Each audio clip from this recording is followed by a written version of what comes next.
Thank you, Mr. Speaker. Mr. Moody, for what purpose? Will the gentleman yield for a few questions? Bonnon, I'd be glad to, Mr. Speaker, for questions. Thank you, Chairman.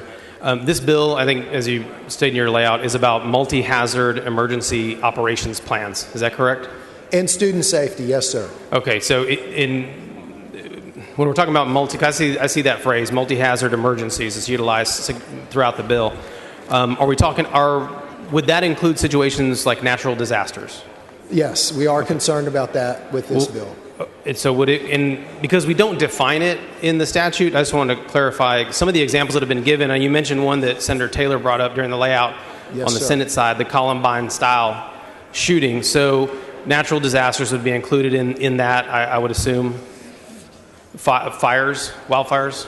I'm certain wildfires could fall into it. It's a broad bill wanting to make sure that our local school districts and, more importantly, our open enrollment charter schools with TA are ensuring that they have multi-hazard emergency operation plans and other school safety and student protection measures in place. Because you need a command and control plan when there is significant safety concern. So things like extreme weather, you want the students to know what to be able to do, where they're supposed to go, things like that. And that's what we're talking about here, right?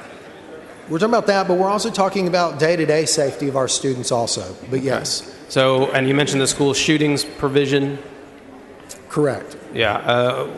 I think in both committees when this bill was laid out, they specifically mentioned bomb threats and acts of terror as something that you would want a multi-hazard emergency operations plan for.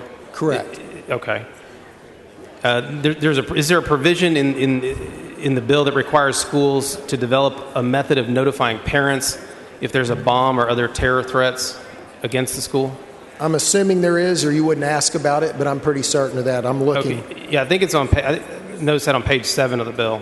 I am on 6. I'm now to 7.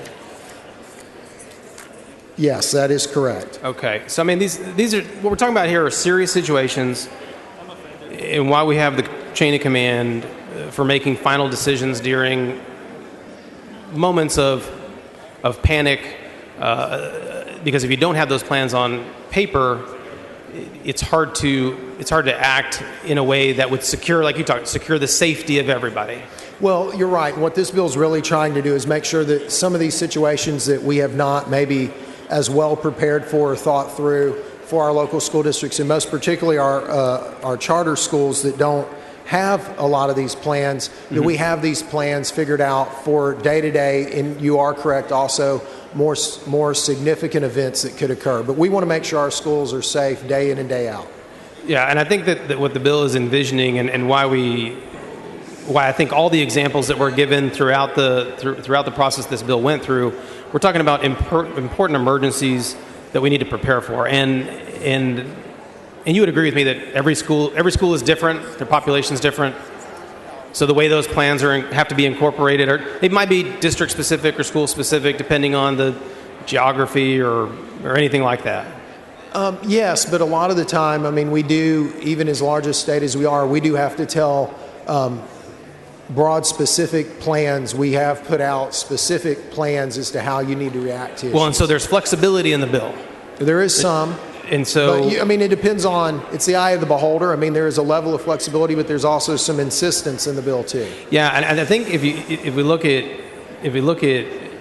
page 4, lines 18 through 19, in page 5, there's a framework for this plan, but it empowers schools or the charter schools to adopt district-specific policies that fit their needs. So that's the flexibility I was referencing. Sure, I understand. Okay. And we even take into consideration expenditures for these necessities to get these plans in place.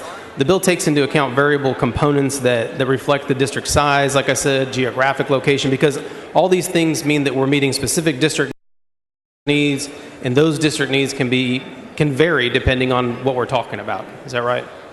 In these specific instances, that would be correct. Okay. And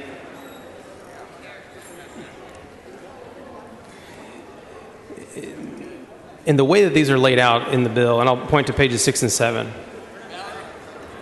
these districts do this in consultation with a committee that includes professionals from local fire department, police department, municipal governments, and representatives from the district. Yes. That's essentially how we build these plans, and we create consultation with these professionals, these emergency professionals that traditionally address the issues that we talked about earlier. Well, they're experts in the areas, and they're not only experts, but they're the folks on a multi-hazard or emergency operation that would be engaged minute by minute with the school district. They're the ones that are going to be on the front line. That's right. Okay. Well, I want to thank you. I think this bill, as it's filed, as you have it in front of you right now, is a great bill that protects all children. Thank you.